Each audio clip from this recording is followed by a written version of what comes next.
একটা good decision আপনাকে zero থেকে হিরো করে দিতে পারে, বাট আপনার একটা ফল্টি ডিসিশন আপনাকে কোটিপতি থেকে পথেও বসিয়ে দিতে পারে। সো ডিসিশন নেওয়া বা ডিসিশন মেকিং পাওয়ার খুবই ইম্পর্ট্যান্ট।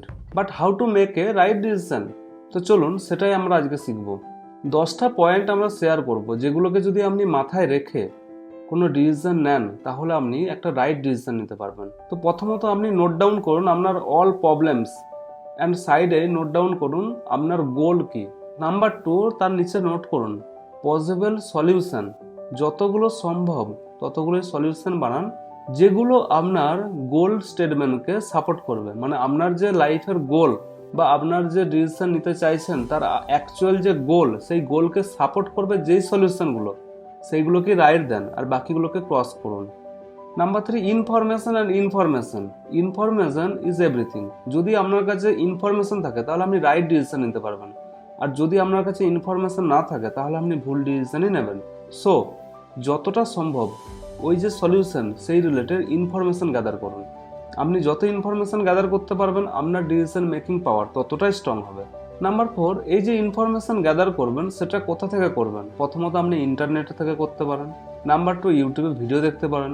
নাম্বার 3, কোনো ব্যক্তির কাছ থেকে নিতে পারেন যে ব্যক্তি ওই ফিল্ডে এক্সপিরিয়েন্স। নাম্বার 4, আপনার ফ্রেন্ড সার্কেল থেকেও নিতে পারেন, ফ্রেন্ডস অ্যান্ড ফ্যামিলি। অ্যান্ড আপনার যে প্রিভিয়াস এক্সপিরিয়েন্স, এত বছরের আপনার যে এক্সপিরিয়েন্স আপনি গ্যাদার করেছেন সেই এক্সপিরিয়েন্স থেকেও আপনি সমস্ত ইনফরমেশন কালেক্ট করবেন।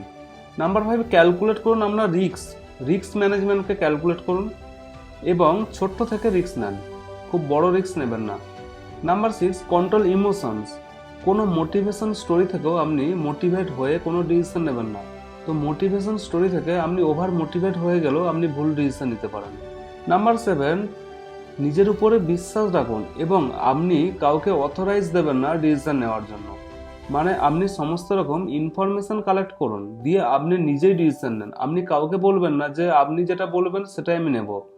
আপনি সবাইকে জানতে চান যে আপনারা হলে কি করতেন, আপনি এই জায়গা থাকলে কি করতেন, বাট ডিসিশন আপনাকে নিজেকেই নিতে হবে। Number 8, don't afraid. ভয় পেও না, চেঞ্জকেও ভয় পাবেন না। একটা কথা মাথায় রাখবেন, যেটা সমাজের জন্য ভালো সেটা আপনার জন্যও ভালো। সো এমন কোনো ডিসিশন নেবেন না যেটা সমাজের জন্য ক্ষতিকর। Number 9, don't think for short time, think for long time. ছোট্ট টাইমের জন্য ভাববেন না, লং টাইম ফ্রেমের কথা ভাবুন যে এই যে ডিসিশনটা এটা 5 বছর বা 10 বছর বা 15 বছর পরে কি হতে পারে। And number 10, this is the most important things, always plan for plan B.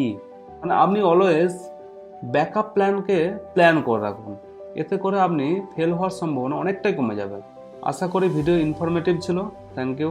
এবং আপনি যথেষ্ট ভালো ডিসিশন নেন এটাই আমরা কাম্য করি। Thank you.